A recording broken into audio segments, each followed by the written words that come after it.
What motherhood taught me. So this will be a realization of a first-time mom on motherhood experience. So I want to share this lalo na sa mga first-time mom na for sure marirealize nyo rin to later on. Na-realize ko sa pagiging ina is napaka-importante ng wipes, no? Parang hindi ko kayang umalis ng bahay nang walang wet wipes. Kasi siya yung makakapagpalinis sa baby mo. If ever na mag-poops siya, mag-wiwi siya, madungis siya, kumain siya, siya talaga yung lifesaver ng isang nanay. Kailangan talaga hindi siya mawawala sa bag mo. Kahit sino sigurong nanay, merong wet wipes sa bag. And last thing na na-realize ko, na ngayon, na since may anak na tayo, may family na tayo, kino-consider na natin ang mga baby-friendly factors kapag pumupunta tayo sa mga amusement, sa mall, or sa mga restaurant.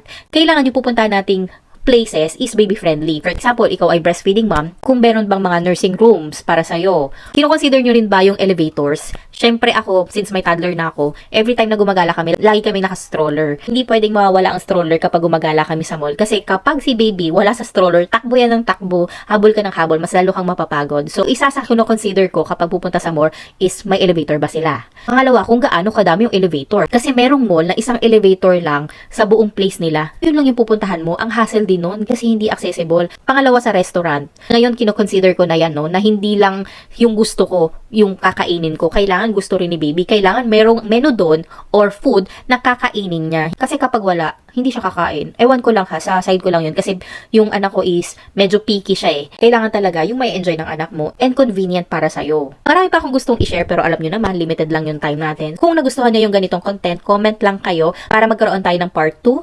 And pwede rin kayong mag-share ha ng mga natutunan nyo, realization nyo, experiences nyo sa pagiging isang ina lalo na sa first time mom. So thank you for watching!